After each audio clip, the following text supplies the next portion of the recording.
अस्सलाम वालेकुम।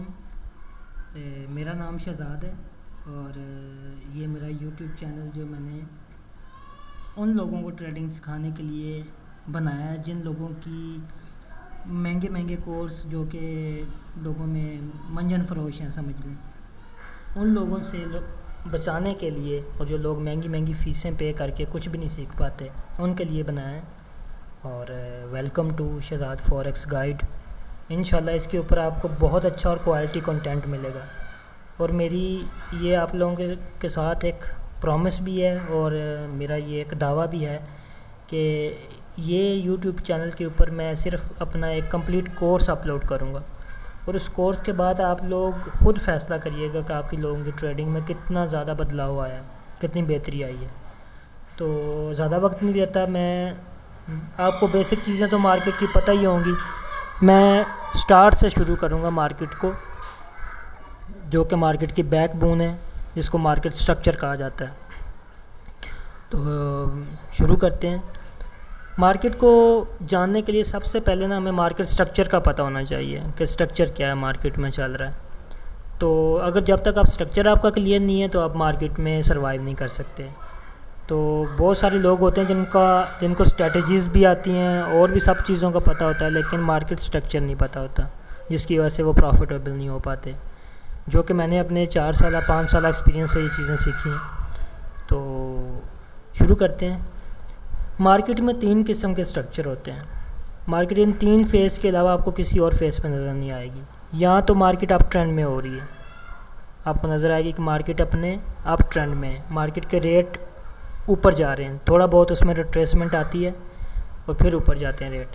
दूसरा फेज़ होता है मार्केट का ये वाला, जिसको हम अकोमोलेशन फेज़ कहते हैं या रेंज कहते हैं। ये वाला जो है, इसमें मार्केट एक रेंज के अंदर चल रही होती है, एक समझ लें कि एक बॉक्स के अंदर मूव कर रही होती है मार्केट। और तीसरा स्ट्रक्चर होता है मार्केट डाउन ट्रेंड में होती है, मार्केट मुसलसल अपने लो ब्रेक करती हुई आ रही होती है। तो ये तो मार्केट के हो गए बेसिक 3 स्ट्रक्चर। अभी आप लोगों को मार्केट स्ट्रक्चर में जो नेक्स्ट चीज़ें हैं वो मैं आपको गाइड करता हूँ कि आप लोग किस तरह आइडेंटिफाई कर सकते हैं कि मार्केट का अप ट्रेंड है, रिट्रेसमेंट किसको कहते हैं, वैलिड रिट्रेसमेंट किसको कहते हैं। ये चीज़ें अभी आप लोगों को साथ साथ इंशाल्लाह मैं गाइड करता रहूँगा। अभी हम चलते हैं कि मार्केट जैसे ही अप ट्रेंड में होती है, मार्केट ऊपर जाती है और ये जो मार्केट वापस आ रही होती है इसको हम कहते हैं रिट्रेसमेंट करने के बाद मार्केट दोबारा ऊपर जाती है और आपका जो हाई है उसको ब्रेक कर देती है। ये वाला जो आपका लास्ट मार्केट का ये जो हाई होता है, जहाँ से मार्केट रिट्रेस करती हुई नीचे आई होती है, इसको हम कहते हैं मार्केट का हाई पॉइंट, या जहाँ से मार्केट रिट्रेस करती आती है। ये वाला जैसे ही मार्केट अपने रिट्रेसमेंट करना शुरू कर दे तो आपने इस पॉइंट को अपना हाई कंसिडर कर लेना है कि ये हाई पॉइंट है जहाँ से मार्केट रिट्रेस करती हुई आ रही है। लेकिन इस वाले पॉइंट को हम अपना लो नहीं कंसिडर करेंगे जब तक मार्केट इस हाई को ब्रेक ना कर दे। जैसे इस हाई को मार्केट ब्रेक कर देगी तो ये हमारा लोअर हाई कंसिडर हो जाएगा। इसको हम लोअर हाई लिखते हैं और इसको हम हायर हाई लिखते हैं, डबल एच लिखा जाता है इसको अक्सर अप ट्रेंड में ना, हायर हाई। तो अभी मैं आप लोगों को समझाता हूँ कि वैलिड रिट्रेसमेंट क्या होती है। अक्सर लोगों को यही नहीं पता होता कि रिट्रेसमेंट जो हम बना रहे हैं ये वैलिड भी है कि नहीं है। वैलिड रिट्रेसमेंट की कुछ शर्तें हैं। For example market up trend में जा रही है, मैं आपको कैंडल की शक्ल में गाइड करता हूँ बना के कैंडल्स फॉर्म में।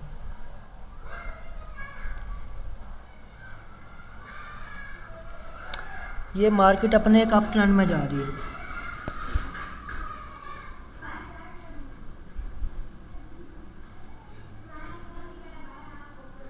मैं आपको पूरी एक कैंडल फॉर्म में बना के इसको गाइड करता हूँ।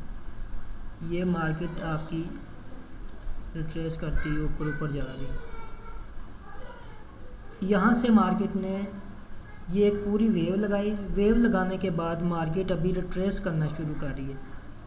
रिट्रेस करने के लिए ये जो मार्केट की लास्ट बाय की कैंडल है, ये जो लास्ट बाय की कैंडल है ये जो लास्ट बाय की कैंडल है, जब तक मार्केट इस बाय की कैंडल का लो ब्रेक नहीं करती, बेशक अगर जितनी मर्ज़ी बड़ी मार्केट विक बना दे, फॉर एग्जांपल मार्केट इसकी विक बना के यहाँ तक विक ले आए, बेशक इसको हम रिट्रेसमेंट कंसिडर नहीं करेंगे। इधर जितनी मर्ज़ी कैंडलें बन जाए, मार्केट इस रेंज के अंदर जितनी मर्ज़ी कैंडलें बना दे, इस रेंज के अंदर, इस रेंज के अंदर मार्केट इस तरह अंदर अंदर जितनी मर्ज़ी कैंडलें बना दे, हम उसको रिट्रेसमेंट नहीं कंसिडर करेंगे। बेशक इधर 10 कैंडलें बन जाएं, ऐसे इस तरह 10 कैंडलें बन जाएं इसी मार्केट की रेंज में, हम रिट्रेसमेंट कब कंसिडर करेंगे? जब मार्केट अपनी आखिरी बाय की कैंडल का लो ब्रेक कर देगी। इसने लो ब्रेक कर दिया तो रिट्रेसमेंट शुरू हो गई है। इसको हम कहते हैं वैलिड रिट्रेसमेंट। वैलिड रिट्रेसमेंट का जब तक आपको पता नहीं होगा, आप स्ट्रक्चर अच्छे से मार्क नहीं कर सकते। तो अभी मार्केट अपना वैलिड रिट्रेसमेंट करने के बाद मार्केट नीचे आ रही है, ये नीचे आना शुरू हो रही है, नीचे आती जा रही है, इस तरह ये आ रही है नीचे, ये आ रही है नीचे, ये नीचे आ रही है।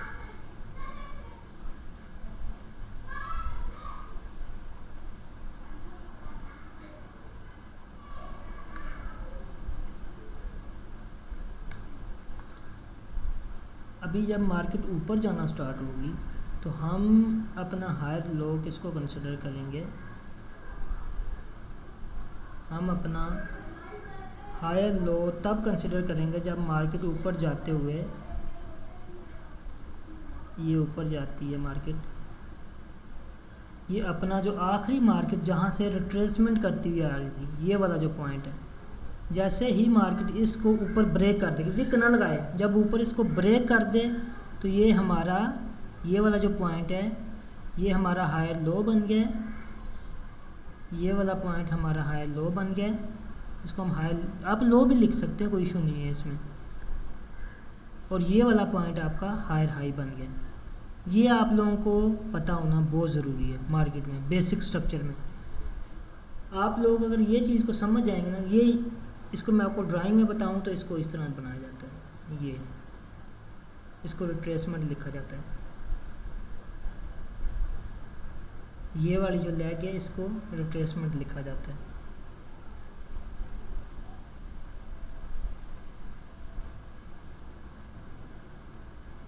ये वाली लेग को लिखा जाता है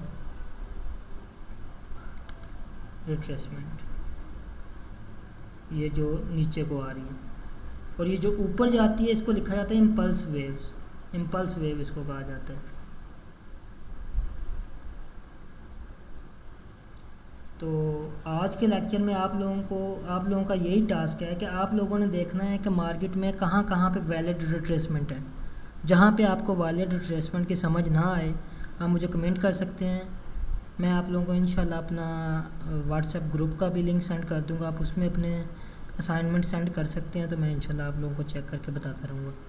हम थोड़े थोड़े से लेके चलेंगे, एकदम से बड़ा बोझ नहीं डालूँगा मैं, ताकि आप लोगों के जो कंसेप्ट हैं वो जल्दी क्लियर हो जाए, बजाय इसके कि मैं एक दिन में पूरा स्ट्रक्चर पढ़ा दूँ। ये कम से कम हम एक हफ़्ता पूरा स्ट्रक्चर पे लगाएंगे, और आप लोगों से मैं दावा करता हूँ कि आप लोगों को कभी भी स्ट्रक्चर में इशू नहीं होगा इसके बाद। आज का सिर्फ आप लोगों का मेन जो चीज़ें हमने कवर की हैं वो ये है कि मार्केट में कितने किस्म के स्ट्रक्चर होते हैं। 3 किस्म के होते हैं। अप ट्रेंड होता है मार्केट में अकोमोलेशन या रेंज होती है, और डाउन ट्रेंड होता है।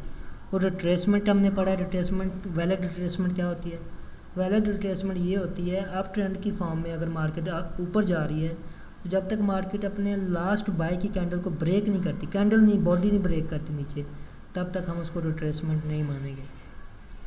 और जब मार्केट वापस ऊपर जो जहाँ से रिट्रेस करती हुई आ रही थी मार्केट, उस पॉइंट को जब मार्केट ऊपर ब्रेक कर देगी तो जो प्रीवियस जो लो लगा हुआ है उसको हम लो लिखें। इस टॉपिक को कल हम दोबारा डिस्कस करेंगे कि लोअर लो कौन सा होता है। कई बार ऐसा होता है कि मार्केट डिफरेंट किस्म के लो बना देती है, मार्केट का एक लो नहीं बनता है।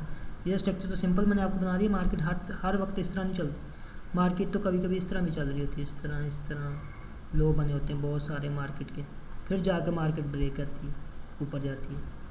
तो इसमें बहुत सारे स्टूडेंट्स को ये कन्फ्यूजन होती है कि इसमें लो कौन सा है, अभी ये वाला लो है, ये वाला लो है, ये वाला। इस टॉपिक को हम कल इंशाल्लाह इसको हम एड्रेस करेंगे। तो वीडियो को लाइक करिएगा अगर आपको अच्छी लगी, शेयर करिएगा और अपनी राय ज़रूर दीजिएगा। कोई सजेशन हो तो लाजमी शेयर करिएगा। Thank you. अल्लाह हाफिज़।